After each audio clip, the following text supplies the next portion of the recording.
there are, there are certain industries perhaps where you have a more experienced workforce, as I think we were chatting the other day, in companies like oil and gas and the more traditional manufacturing companies.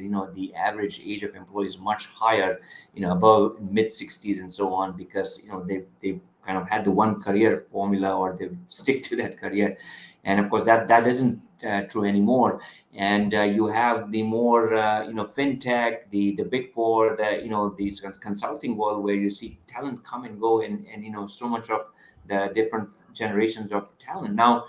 So with that means that there are, on a whole, there are multiple generations existing in the workplace today.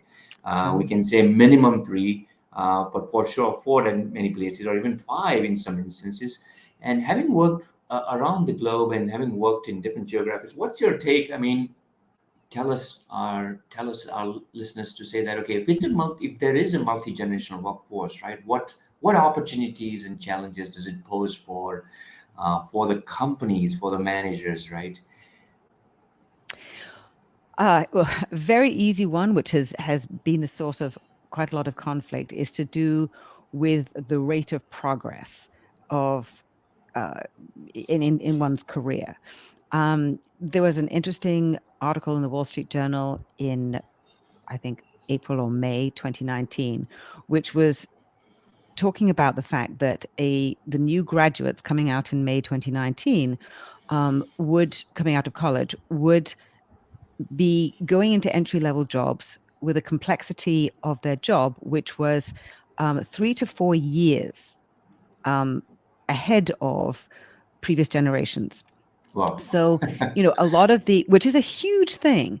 So Yeah. what it means is that technology has been taking away some of the routine, more mundane things, which is great. Nobody likes to do those, but they paced people's progress, and that's the pace that older generations who are sort of managing them and teaching them and grooming them knew and had.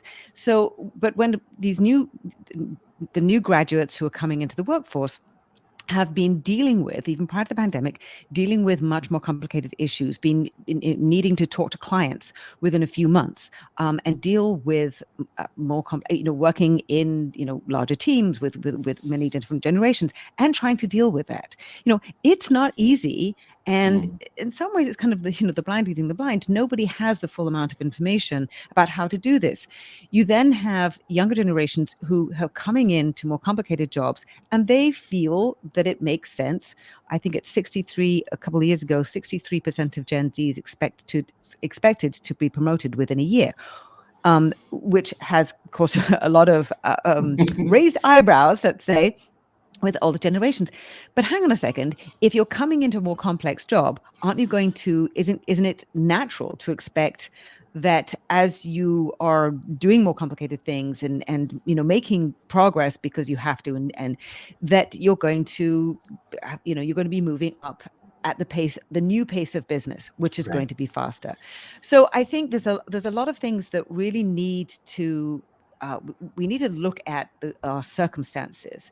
And when we look at all of our circumstances, the reality of that, because they're so different from when, for example, I came into the workforce, and therefore, what does that mean? And when we can look at that context, it helps us not judge people based on any new ways that they're approaching things or new reactions, and be much more understanding. So I think, my whole thing for several years now has been about empathy, and really what that means is human understanding.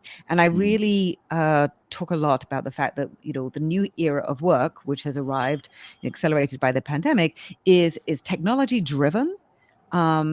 But it really is human centered. It's about talent and being able to use those very sophisticated tools we have now, and digitalized processes, in order to be able to work at the pace of business and deal with and have the data we need to deal with the unpredictable nature of where things are going. So I really focus on human understanding, which helps us understand each other better individually, and in some of these generational groups or globs.